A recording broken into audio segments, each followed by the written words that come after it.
You sit down to work, to read, to do something that matters, and within 2 minutes you're somewhere else, checking your phone, opening a new tab, thinking about something random. You pull yourself back.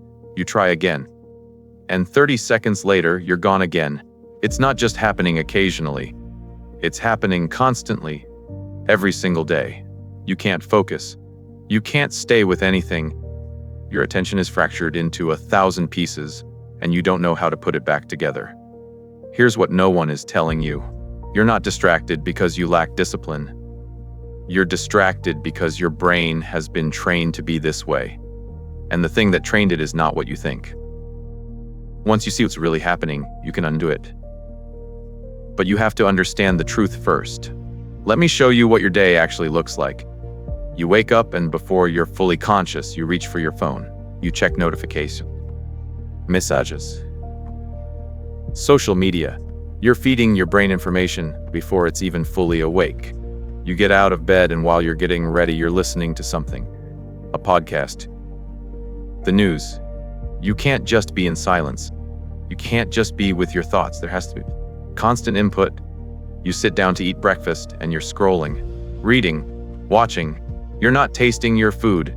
You're not present with the meal. You're consuming content while consuming calories. You get to work and you open your laptop, but you don't start working. You check things first. Slack, the news, social media, again. Just a quick look, except it's never quick. 20 minutes disappear, and when you finally see actual work, you can't stay with it. Every few minutes, you're toggling, switching tabs, checking something, responding to something, looking for something, anything to pull you away from the thing in front of you. And it's not because the work is hard. It's not even because it's boring. It's because sitting with one thing feels uncomfortable now. Your brain craves the switch, the hit of something new. So you give it that, over and over, all day long. And by the evening, you're exhausted, not from deep work, from shallow switching, from being everywhere and nowhere, from never actually landing anywhere long enough to do something meaningful. And you tell yourself tomorrow will be different. Tomorrow you'll focus. But tomorrow looks exactly the same. So why is this happening? Why has your attention become so fragmented? Why can't you sit with one thing anymore? It starts with understanding what attention actually is. Attention is a resource, a limited one, and like any resource, it can be depleted. But it can also be trained. Your attention goes where you direct it. And over time, wherever you direct it most often becomes the default, the path of least resistance. For years now, maybe without realizing it, you've been training your attention to jump, to switch, to seek novelty. Every time you check your phone while doing something else, you're training your brain that it doesn't have to stay with anything. Every time you open a new tab in the middle of a task, you're teaching your brain that discomfort means escape. Every time you reach for distraction the moment you feel bored or uncertain or uncomfortable, you're reinforcing the pattern. Switch, switch. Seek newness. And now, that's not just a habit, it's your baseline, it's how your brain operates. Automatically. But here's what's really happening underneath all of this. And this is the part most people miss. Distraction is not about what's pulling you away. It's about what you're running from. You think you're distracted because your phone is interesting or because the internet is designed to capture your attention. And yes, those things are true. But the deeper truth is this. You're using distraction to avoid discomfort. And the discomfort you're avoiding is the feeling of being with yourself, with your thoughts, with the task in front of you, with the uncertainty of not knowing if you'll do it well, with boredom of something that doesn't give you instant feedback, with the anxiety that rises when you slow down enough to feel it. This is the core of it. Distraction is a coping mechanism. Every time you feel uncomfortable, your brain offers you an escape. Check that. Switch to something easier, and you take it, not because you're weak, but because it works. For a moment, the discomfort goes away. You get a little hit of dopamine, a little sense of relief. But discomfort isn't gone, it's just delayed. And the more you avoid it, the more sensitive you become to it, until even the smallest amount of boredom or difficulty or uncertainty feels intolerable. And the only way you know how to deal with it is to distract yourself. Again, and this is where it gets dangerous, because the more you distract, the worse you feel. And the worse you feel, the more you distract, you're caught in a loop. Distraction creates fragmentation. Fragmentation creates anxiety. Anxiety drives more distraction. And round you go. Never landing. Never finishing. Never experiencing the deep satisfaction that comes from actually completing something that matters. You're busy all the time, but you're not productive. You're stimulated all the time, but you're not fulfilled. You're connected to everything, but you feel disconnected from yourself. And over time, this changes who you are. You start to lose the ability to think deeply, to solve complex problems, to create anything meaningful. Because all of that requires sustained attention. It requires being able to sit with difficulty, to stay with something even when it's hard, even when it's boring, even when your brain is screaming for something new. But you can't do that anymore. You've lost the muscle, and without it you're stuck on the surface. Skimming, scrolling, never going deep, never really learning, never really growing. It also affects your relationships. You're with people, but you're not present. You're half listening while checking your phone. You're having a conversation, but you're thinking about something else. People feel it. They feel your absence. And slowly, connections weaken. Not because you don't care, but because you can't give your full attention to anything anymore, including the people you love. Maybe the worst part, you lose trust in yourself. You set goals. You make plans. You say you're going to focus, and then you don't. You get distracted. You procrastinate. You let yourself down. Again. And every time that happens, you believe a little less in your ability to follow through, to do hard things, to be someone who can focus. And that belief shapes everything. It keeps you small. It keeps you stuck. It keeps you from even trying, because why bother if you already know you'll get distracted? But here's the shift. You are not broken. Your brain is not defective. You have not lost the ability to focus forever. You've just been practicing distraction more than you've been practicing attention. And what you practice grows stronger, which means you can practice something different. You can retrain your brain. You can rebuild your attention. But it requires understanding that this is not about willpower. It's about changing the environment and the patterns that have been feeding the distraction. The first thing you need to accept is this: your attention is under attack.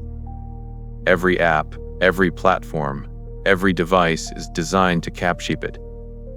These are not neutral tools.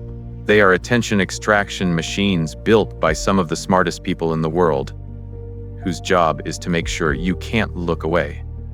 So when you try to focus and you keep getting pulled back to your phone, you're not failing.